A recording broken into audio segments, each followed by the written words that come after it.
Sir చాలా ఫ్రీగానే ఎవరెవరు ఏం చేశారో మీ ఎంత ప్రాముఖ్యత ఇస్తారు ప్రతిపక్షంలో మీ ఎమ్మెల్యే మీ మినిస్టర్ ఏం చేస్తారు ప్రతిది కూడా విత్ ప్రూఫ్లతో మేము బయటకు వస్తాం ఓపెన్ ఛాలెంజ్ చేస్తాం ఖచ్చితంగా ఎవరెవరు ఎన్ని దందాలు చేస్తారో ఎన్ని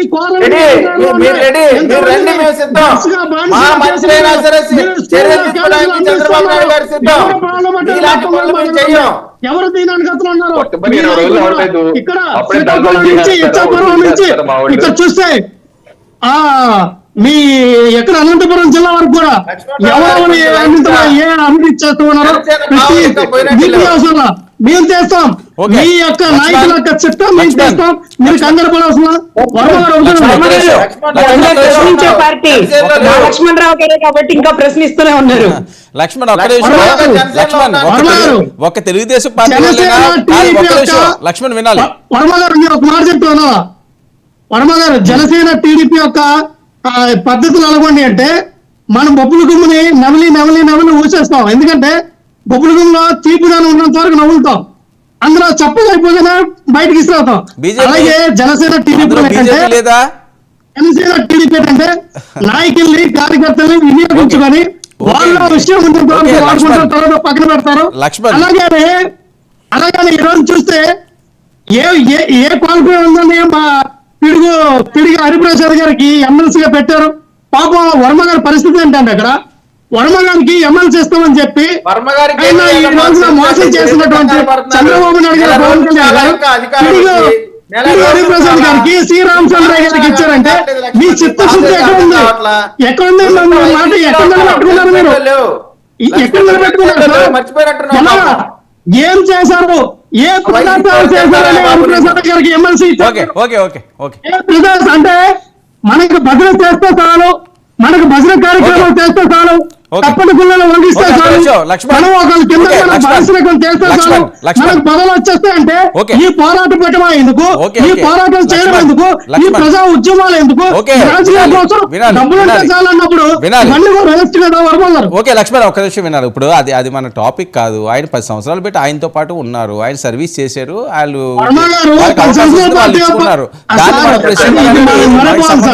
10 సంవత్సరాల పాటు నేను మీ డబుల్ ఎన్ టీవీలో కూర్చుంటా, ఆ సీఎం పదవి నాకు ఇచ్చేయండి, మీ డబుల్ ఎన్ టీవీ ఛానల్ నాకు రాసి ఇచ్చేయండి, చంద్రశేఖర్ గారికి చెప్పి నాకు రాసి ఇచ్చేయండి. ఏంటి దీనికి దానికి లింక్ ఏంటి అసలు? సార్ పవన్ కళ్యాణ్ గారి దగ్గర 10 సంవత్సరాలు ఉంటే ఎమ్మెల్సీ ఇచ్చేస్తారా? ఓకే ఎమ్మెల్సీ ఎవరికి ఇవ్వాలో కూడా వైసీపీకి చెప్పి అనుమతి తీసుకోవాలా? ఇప్పుడు వారి ఉద్దేశం ఎలా ఉందంటే వైసీపీకి చెప్పి ఇప్పుడు మీరు మేము అన్నదంటే ప్రజల్లో కష్టమైనటువంటి నాయకులు ఉన్నారు, జనసేన పార్టీలో లోకమాధవ్ గారికి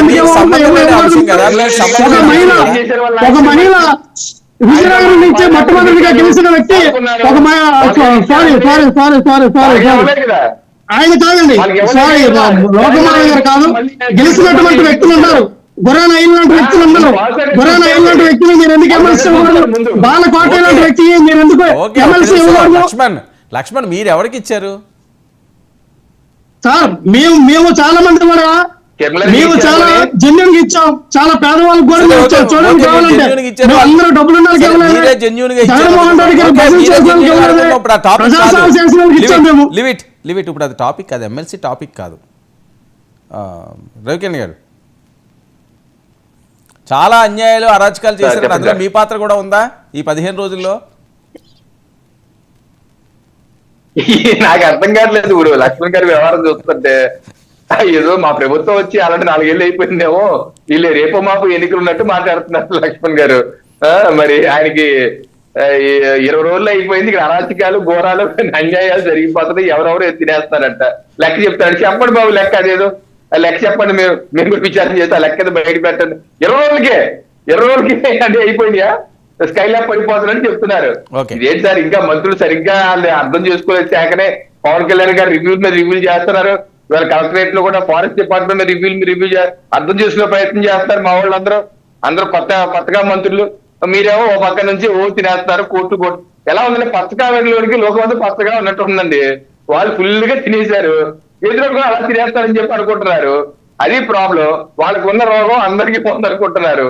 అలా ఉండరండి, అందరూ మీలాగా ఉండరు, వేరే పద్ధతిగా ఉంటారు. మా ప్రజా సేవకులు వచ్చాం, ప్రజా సేవ చేస్తూ ప్రజలు మనల్ని పొందే విధంగా మంచి పరిపాలన ఇచ్చే ఉద్దేశంలో ఉన్నాము. మీరు మాత్రం తాడేపల్లి ప్యాలెస్ కే పరిమితం అవ్వండి. ఇప్పుడు ఇందాక లక్ష్మణ్ గారు అంటున్నారు మా నాయకుడు తాడేపల్లి ప్యాలెస్ కి వెళ్తారు, వాళ్ళు కూడా ప్యాలెస్ అంటున్నారు చూడండి. ఇప్పుడు రాజులు వైసీపీ వాళ్ళు కూడా వాళ్ళ నాయకుడు ఉంటే ఇల్లు అంటలేదు, మనం అంటే ఏదో విమర్శగా అంటాం ప్యాలెస్ అని, వాళ్ళు కూడా ప్యాలెస్ అంటున్నారు. అంటే వాళ్ళ నాయకుడు ప్రజానాయకుడు కాదు, రాజు చక్రవర్తి. అందుకనే ఆయన ప్యాలెస్ లో బెంగళూరు ప్యాలెస్ లో ఉన్నారు. 10 సంవత్సరాల తర్వాత మన నాయకుడు ఎప్పుడు కూడా కింగే సార్, ప్రజలు పరిపాలించే రాజు ఎప్పుడు కూడా ప్రజల గుండెల్లో రాజుగా ఉంటారు. మా నాయకుడు ఎప్పుడు కూడా కింగే. జగన్మోహన్ రెడ్డి గారు కింగ్, ఖచ్చితంగా ఆయన కింగే, మిగతా వాళ్ళందరూ బొమ్మలు. జీవితకాలం అధ్యక్షుడుగా ఆ మధ్య తీర్మానం చేసుకున్నారు. అందుకని ఆయన అధ్యక్షుడు కాదు, రాజు కాబట్టి రకరకాల ఊళ్ళో ప్యాలెస్ లో ఉన్నారు. ఆ విషయం వైసీపీ పార్టీ కూడా అలాగే కంటిన్యూ అయిపోతుంది. సార్ విజయ్, ఏంటి అన్యాయాలు అరాచకాలట ఆపుతారా? అప్పుడే మొదలు పెట్టేశారట. ఇప్పుడు ఒకటండి, ఎక్కడా అన్యాయం లేదు, అరాచకం లేదు. ఎక్కడెక్కడన్నా బాగా బాధింపబడ్డ వాళ్ళు అక్కడక్కడ కొంత చూపించారు. దాన్ని వెంటనే చంద్రబాబు నాయుడు గారు ముఖ్యమంత్రిగా ప్రమాణ స్వీకారం చేయక ముందు కొన్ని సంఘటనలు జరిగినాయి, దాన్ని మేము ఒప్పుకుంటున్నాం. ఆ తర్వాత ఎటువంటి సంఘటనలు జరగలేదు ఈ రోజు వరకు కూడా, ఇక ముందు కూడా జరగవు, ఖచ్చితంగా జరగవు. ఒకవేళ జరిగినాయి అనుకోండి, మనమేం దేవుళ్ళం కాదు, అక్కడక్కడ అనుకోకుండా జరుగుతాయి. జరిగిన వాటిని శిక్షించేటువంటి పరిస్థితిలో చంద్రబాబు నాయుడు ఉన్నారు, కానీ వాటిని ఎంకరేజ్ చేసేటువంటి పరిస్థితి లేదు. ఇక్కడ జగన్మోహన్ రెడ్డి గారి తప్పు ఏంటంటే, ఆ సీదిరి అప్పలరాజు గాని పేరు నాని గాని పోలీస్ ఆఫీసర్ ని ఇష్టం వచ్చినట్టు తిట్టినప్పుడు వారిని ఎక్కడా కూడా వారిని మందలించేటువంటి పరిస్థితి లేదు, పైగా ఎంకరేజ్ చేశారు. వాళ్ళని మాత్రమే కాదు, పెయిడ్ ఆర్టిస్టులు పేటిఎం బ్యాచ్ మొత్తాన్ని కూడా ఖండించకపోవడం అంటే వాళ్ళని ఎంకరేజ్ చేసినట్టే. అందువల్ల వీళ్ళకి వచ్చినటువంటి రిజల్ట్. తర్వాత లక్ష్మణ్ రావు గారు ఇంకా జనసేనలోనే ఉన్నటువంటి భావంలో ఉన్నారు, అందుకనే ద్వారంపూడి మీద విచారణ చేయండి, వైసీపీ మంత్రుల మీద విచారణ చేయండి అని చెప్తా ఉన్నారు. లేకపోయింది మీకు విచారణ జరిపించండి, మీరు నిక్కచ్చిగా విచారణ జరిపించండి, దోషులను బయట పెట్టండి, అవినీతి పరులు బయట పెట్టండి. మీ ఆనందం లక్ష్మణరావు గారు, మీ ఆనందం తీరుస్తాం. తప్పు చేసిన వాళ్ళందరికి కూడా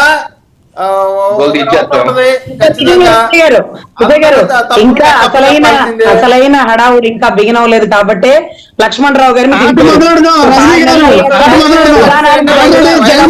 వచ్చారు. ఈ రోజు నుంచే ఆట మొదలెట్టాం, ఇంకా ఆట ఎలాగుంటుందో చూడండి. సరే ఒక్క నిమిషం వర్మ గారు, ఆంధ్రప్రదేశ్ కి సంబంధించి ఢిల్లీ వెళ్ళిన సందర్భంలో ఆంధ్రప్రదేశ్ అభివృద్ధి కావాల్సిన నిధులు కానీ లేదు సంస్థలు కానీ ఖచ్చితంగా తీసుకొస్తారు, దగ్గర రాజీ పడరు. మనం గతంలో కేంద్ర ప్రభుత్వాన్ని కూడా యాక్సెప్ట్ చేయరు, కేంద్ర ప్రభుత్వం పైన కూడా ఒత్తిడి తీసుకొచ్చారు. సరే, ఆంధ్రప్రదేశ్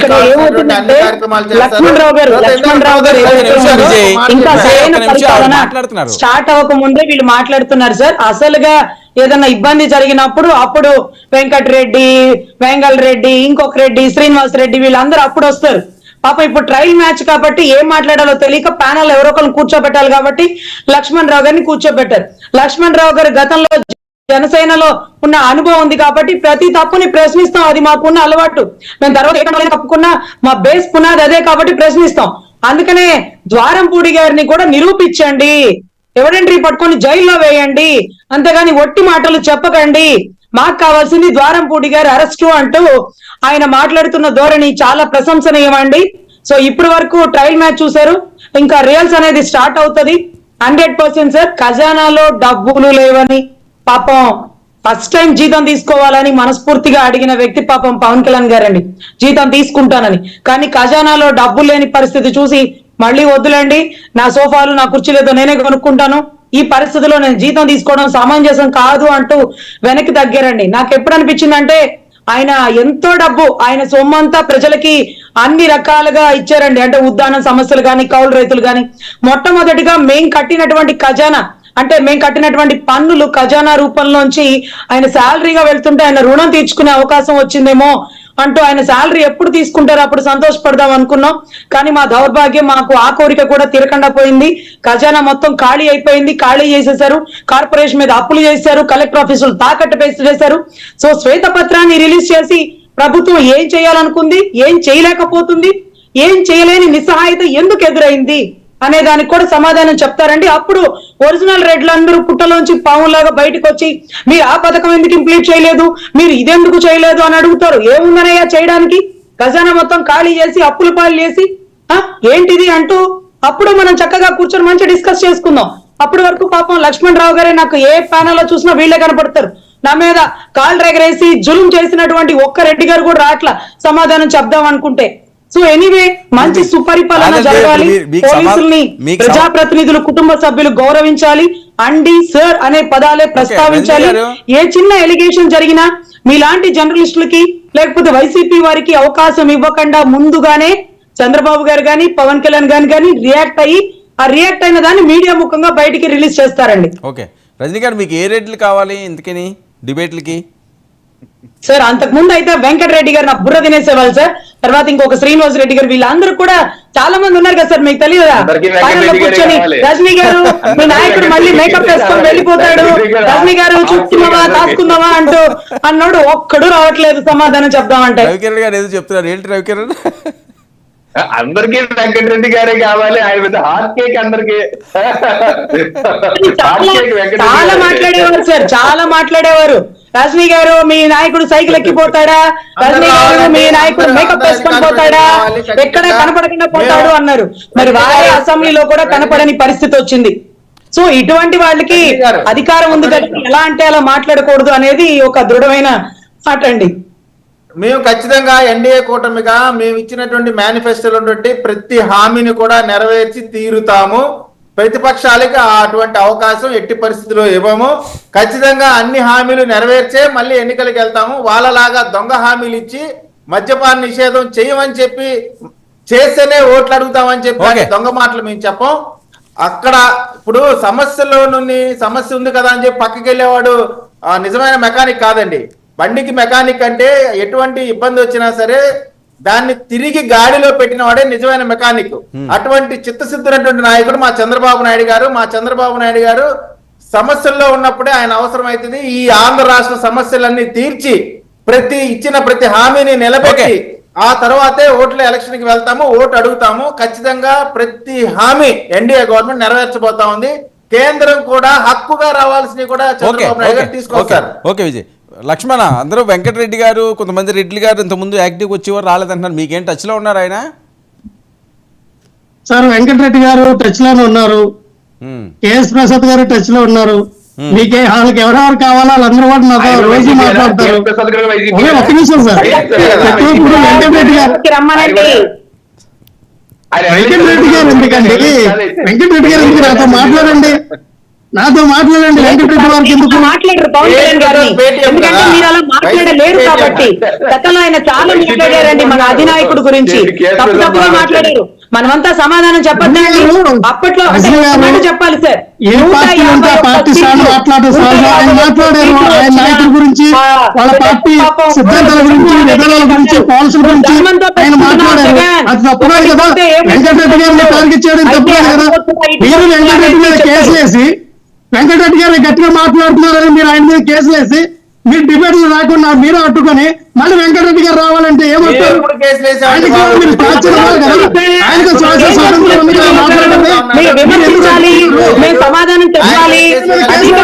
వెంకటరెడ్డి గారి మీద కేసులు, సింత రాజశేఖర్ మీద కేసులు, మళ్ళీ హనుమంత్ రెడ్డి గారి మీద కేసులు. లక్ష్మణ్ ఏంటి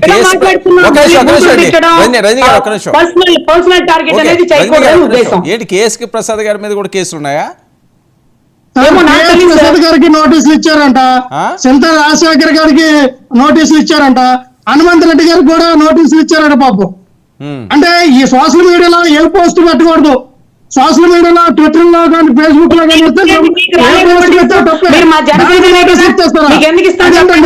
కానీ మనం ఒకటి కదా. అది ఎంతవరకు కరెక్ట్ రజనీ గారు? ఈ రోజున ఆ రకంగా అయితే వర్మ గారు నా మీద ఎన్ని కేసులు పెట్టాలి జగన్మోహన్ రెడ్డి గారు? దాదాపు 4,000 టీవీ డిబేట్లు 4,000 టీవీ డిబేట్లు అంటే